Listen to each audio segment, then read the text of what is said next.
বন্ধুরা, ক্রিকেট বর্তমানে এমন একটা খেলা যার প্রতিটা মোমেন্ট দর্শকের নজরে চলে আসে। আর বর্তমান সময়ে ক্রিকেটে এমন কিছু টেকনোলজি ব্যবহার করা হয় যেগুলোর সাহায্যে আম্পায়ারদের ডিসিশন দেওয়া অনেক সহজ হয়ে গেছে।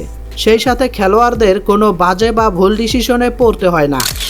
আপনি একবার চিন্তা করে দেখুন, যদি ক্রিকেট খেলায় ডিআরএস না থাকতো তাহলে কত খেলোয়াড়কে ভুল ডিসিশনে পড়তে হতো। আপনি যদি একজন ক্রিকেট ফ্যান হয়ে থাকেন তাহলে আজকের এই ভিডিওটা শুধুমাত্র আপনার জন্য, কারণ আজকের এই ভিডিওতে আমরা আলোচনা করব ক্রিকেটে ব্যবহার হওয়া বিশেষ কিছু টেকনোলজি সম্পর্কে। এগুলো আপনি ক্রিকেট খেলায় সব সময় দেখে থাকেন, কিন্তু এগুলো আসলে কিভাবে কাজ করে সেটা হয়তো জানেন না। তাহলে চলুন দেরি না করে শুরু করা যাক। ডিআরএস। বন্ধুরা, ডিআরএস শব্দটা ক্রিকেটে অবশ্যই শুনে থাকবেন। এটার ফুল ফর্ম হচ্ছে ডিসিশন রিভিউ সিস্টেম। আম্পায়ারের কোনো ডিসিশন যদি কোনো খেলোয়াড়ের ভুল মনে হয় তাহলে সেই খেলোয়াড় ডিআরএস নিয়ে থাকে। ডিআরএস নেওয়ার জন্য হাত দিয়ে এইভাবে ইশারা করতে হয়, আর এর জন্য সময় থাকে মাত্র 15 সেকেন্ড। তারপর ফিল্ড আম্পায়ার এই ডিসিশনকে হাত দিয়ে ইশারা করে রেফার করে দেয় থার্ড আম্পায়ারের কাছে। থার্ড আম্পায়ার এই ডিসিশনের খুঁটিনাটি সব কিছু খতিয়ে দেখে। এর জন্য হটস্পট, স্নিকোমিটার, আলট্রা এজ এই টেকনোলজিগুলো ব্যবহার করে থাকে থার্ড আম্পায়ার। প্রয়োজনে মাঠের চারপাশে থাকা বিভিন্ন ক্যামেরা দিয়ে বিভিন্ন অ্যাঙ্গেল থেকে দেখা হয়। তারপর বিষয়টাকে গভীরভাবে পর্যালোচনা করা হয়। এরপর বিগ স্ক্রিনে থার্ড আম্পায়ারের পক্ষ থেকে অরিজিনাল ডিসিশন চলে আসে। বর্তমানে এই ডিআরএস এত পরিমাণে ব্যবহার হয়ে থাকে, প্রতিটা ম্যাচেই এই ডিআরএস লক্ষ্য করা যায়। হটস্পট। এটা একটা বিশেষ ধরনের টেকনোলজি যার মাধ্যমে বল কোন জায়গাটাতে টাচ করেছে সেটা খুব সহজেই ফাইন্ড আউট করা যায়। বল যেখানে টাচ করে সেই জায়গাটাতে একটা সাদা স্পট ভেসে ওঠে। হটস্পটের সাহায্যে দেখা যায় বল আসলে কোন জায়গাটাতে টাচ করেছে, ব্যাটসম্যানের ব্যাটে, শরীরে নাকি পায়ে। এর জন্য মাঠের চারপাশে 4টা ক্যামেরা লাগানো থাকে। এই ক্যামেরাগুলো সাধারণ ক্যামেরার মতোই ভিডিও ক্যাপচার করে থাকে। তারপর এই ভিডিওগুলোকে সাদা কালো পিকচারে পরিবর্তন করে আর বল কোন স্থানে টাচ করেছে সেটা বের করে ফেলে। এই ক্যামেরার মাধ্যমে বল যদি খুব সামান্য পরিমাণও টাচ করে থাকে সেই জায়গাটাতেও সাদা স্পট ভেসে ওঠে, আর থার্ড আম্পায়ারের ডিসিশন দিতে খুবই ইজি হয়ে যায়।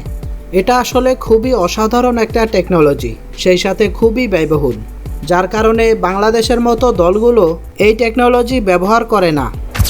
স্ক্যানোমিটার। এই টেকনোলজি ক্রিকেটের সবগুলো ফরম্যাটে ব্যবহার করা হয়ে থাকে। এটার ব্যবহার তখন করা হয় যখন বল ব্যাটের একদম কাছে দিয়ে চলে যায় আর আম্পায়ার বুঝতেই পারে না বল ব্যাটে টাচ হয়েছে কি হয়নি। তখন থার্ড আম্পায়ারের সাহায্যে চেক করে দেখা হয় বল ব্যাটে টাচ হয়েছে কি হয়নি। বল ব্যাটের সাথে সামান্য টাচ লাগলেই স্ক্যানোমিটারে ওয়েভ চলে আসে। আসলে এই টেকনোলজি সাউন্ড ডিটেক্ট করে কাজ করে থাকে। বলার হাত থেকে বল ছাড়ার পরে বলটা কোথায় টাচ করে সেই শব্দই ক্যাপচার করে এই স্ক্যানোমিটার। এখানে হাই সেন্সিটিভ মাইক্রোফোন ব্যবহার করা হয়ে থাকে। এর মাধ্যমে সহজেই ডিসিশন দিতে পারে আম্পায়াররা। Ultra edge. এই টেকনোলজি স্ট্যাম্প আর পিচে থাকা মাইক্রোফোন, মাঠের চারদিকে থাকা ক্যামেরা সবগুলো একসাথে করে কাজ করে থাকে।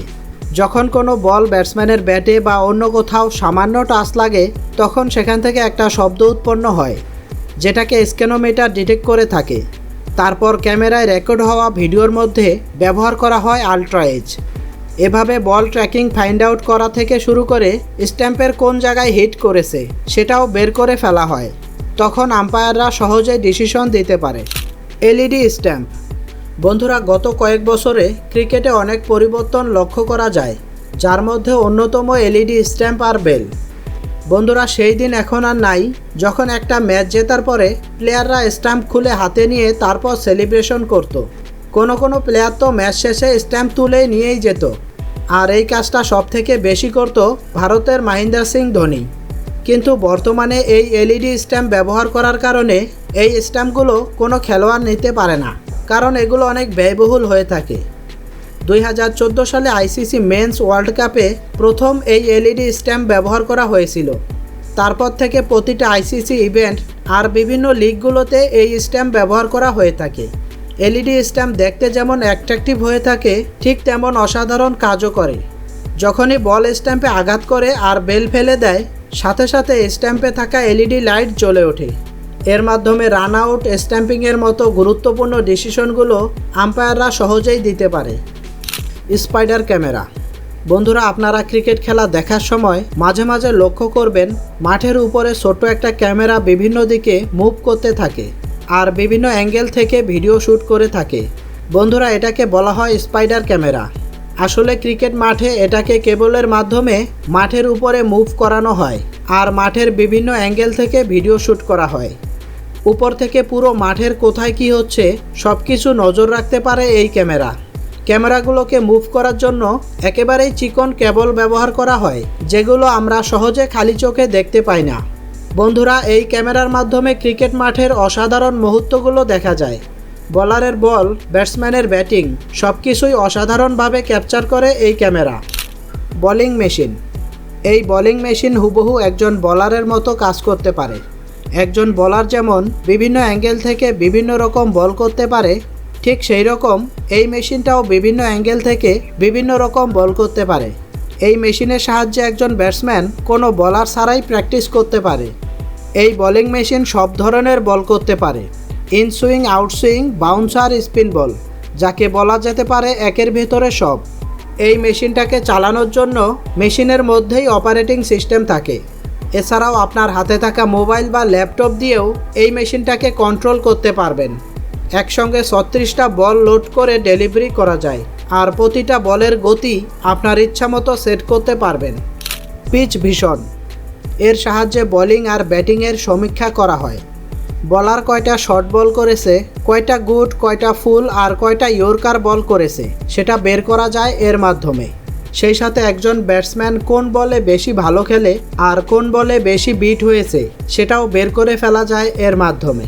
এই টেকনোলজির সাহায্যে একটা ম্যাচের প্রতিটা বলের উপর নজর রাখা হয়। একজন বলার কোন জায়গাটাতে বেশি বল ফেলে আর ব্যাটসম্যান কোন জায়গা দিয়ে বেশি শট খেলে সব কিছুই নজর রাখা হয় এই টেকনোলজির সাহায্যে।